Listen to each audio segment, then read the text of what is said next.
hacia una antropología de la estética.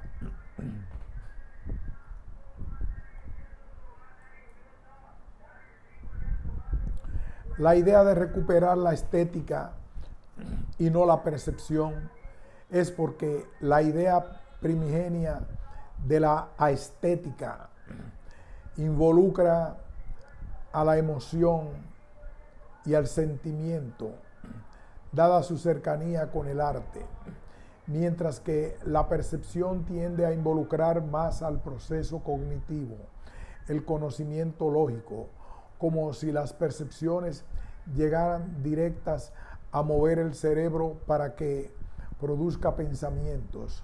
Con ello se está pasando por alto a las emociones, que son un proceso previo para la creación de sentimientos, y esto es una construcción presente en toda relación, inclusive en la relación con los objetos.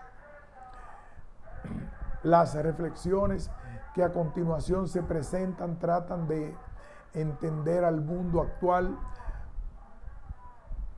a partir de una perspectiva que involucre a la aesthesia en el quehacer antropológico. Es decir, intentan introducirse en los recovecos conocidos pero no comprendidos de la participación de la estesis en las relaciones humanas. La antropología tiene un largo camino por la vía simbólica gracias a la antropología del arte, aún incipiente.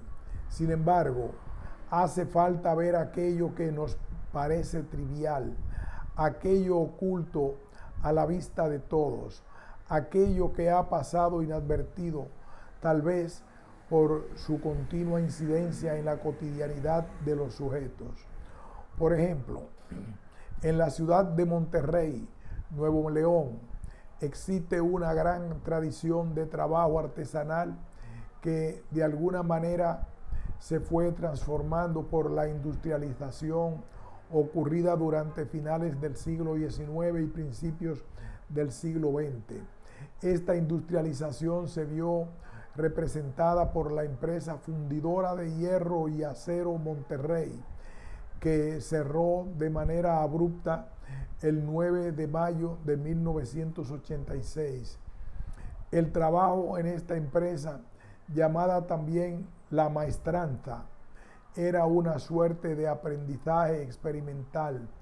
El oficio de soldador, fraguador, calderista, etc., se aprendía sobre la marcha de otros y de la propia experiencia con los instrumentos de trabajo.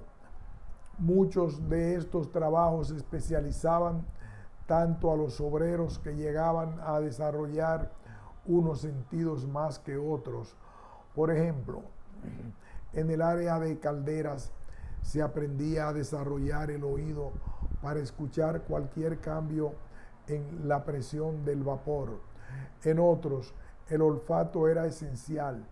Estas experiencias contadas por los trabajadores son valiosas si entendemos que los actuales procesos de automatización permean otras sensibilidades.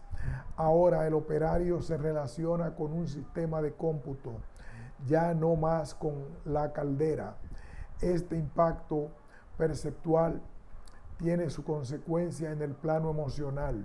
Durante el mes de julio de 2016 hice trabajo de campo con ex trabajadores de la fundidora Monterrey. Para mi sorpresa, ellos también tienen recuerdos vívidos de los talleres, los altos hornos, las calderas, los olores, los movimientos que fueron recreando conforme a las narraciones. Su cuerpo hablaba más que sus palabras. El lugar de reunión fue el Museo de Acero Horno 3, que es el museo del sitio pues alberga el último horno de fundición de la planta, el Alto Horno 3, que ahora vuelve a la vida todos los días gracias a una adaptación cuidadosa de luces y sonidos. Más allá de ser un espectáculo, es una fábrica de emociones, en donde los trabajadores que tenían 30 años sin volver a ver el querido Horno 3 quedaron maravillados ante el armatoste y su mirada quedó atrapada en él. Se acercaron a tocarlo, dándole palmadas como si se saludaran a un viejo amigo. Inclusive entre ellos fue notoria una actitud de minusvalía hacia quienes no habían estado en contacto con la materia prima, los minerales, las herramientas, el fuego, el vapor, el acero. Este es el estudio de la aestética. Quizá los nuevos procesos de automatización no permitirán que se genere esta conexión afectiva, esta coalescencia entre el cuerpo y la mente. Sin duda serán otras, diferentes. El interés de esta perspectiva es orientar la mirada antropológica a prácticas tales como elegir un color, disponer objetos en los espacios de trabajo, lúdicos o de vivienda, gustar o no gustar de un aroma, sabor o textura, tomar una fotografía o video y elegir cuidadosamente la pose en el escenario para tomarse una selfie, así como elegir la fotografía más adecuada para mostrar al público, comprar un objeto e inclusive comprar contabilizado en tiempo un conjunto de sensaciones que solo pueden ofrecer los espacios y sus ambientes, que solo pueden ofrecer los espacios y sus ambientes recreados cuidadosamente para reproducir una y otra vez algo que parecería único, la experiencia.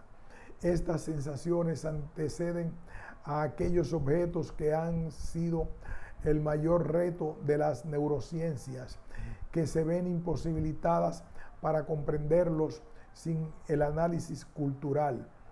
Fue Salvador Dalí quien dio nombre a esos objetos psicoatmosféricos anamórficos, es decir, con existencia solo en la mente.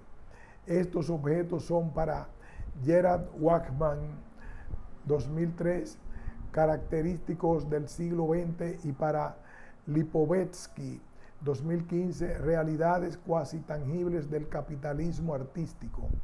Boris Weissman muestra en su texto Levi Strauss, Anthropology and Aesthetics, 2007, cómo el pensamiento de Levi Strauss no solo es entendible desde la antropología, sino que aporta a la teoría estética.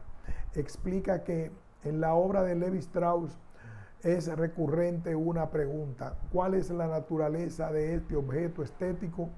Entendiendo por objeto estético el mismo que para Dalí o para Baudelaire, aquel que es producto de la mente y la percepción, manifestado ahora en los sentimientos de los ex trabajadores o del pueblo parépecha. Son estos objetos capaces de representar lo irrepresentable, como la ausencia en la presencia. Estos objetos, como bien ha señalado Dalí, desde su análisis al arte surrealista, Gerard, desde el análisis de la obra de Lacan, Weissman, desde el análisis de la obra de Levi Strauss, y en especial Gilles Lipovetsky en La esterilización del mundo, 2015, son el principal producto de las experiencias estéticas a las que nadie estamos ajenos. Son, por lo tanto, necesarios nuevos abordajes para analizar este Homo aestheticus.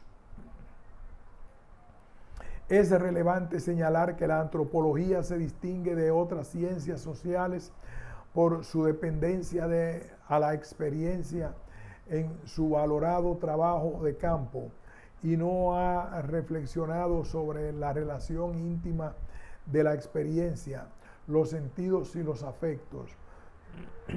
Tal vez la respuesta es simple. La visión ortodoxa de la estética en relación con lo bello, el placer y el arte, esta asociación que es en sí misma interesante, ha dejado poco espacio para entender la importancia de la actividad humana, de la imaginación, a veces representada en el arte, el juego, el ritual, el trabajo artesanal de los obreros, etc.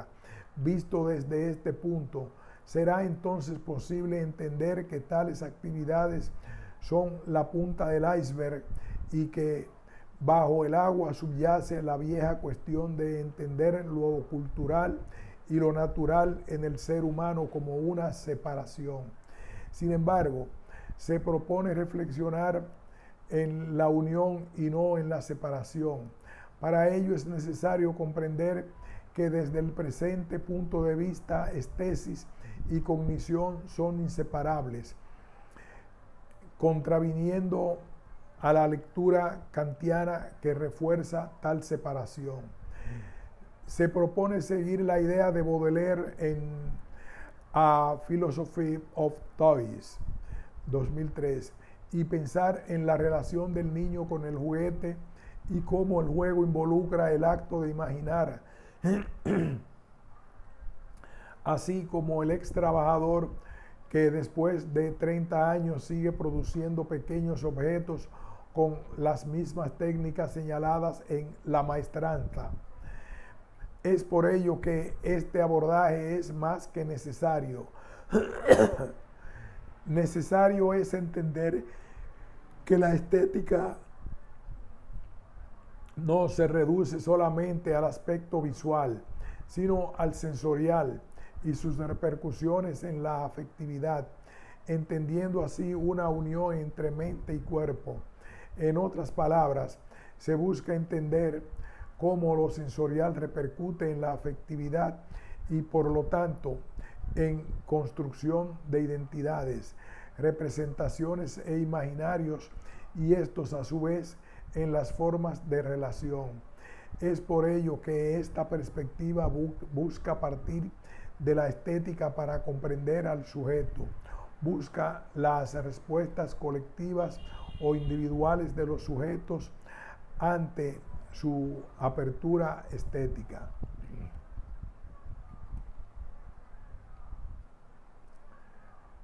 Fin de este breve ensayo.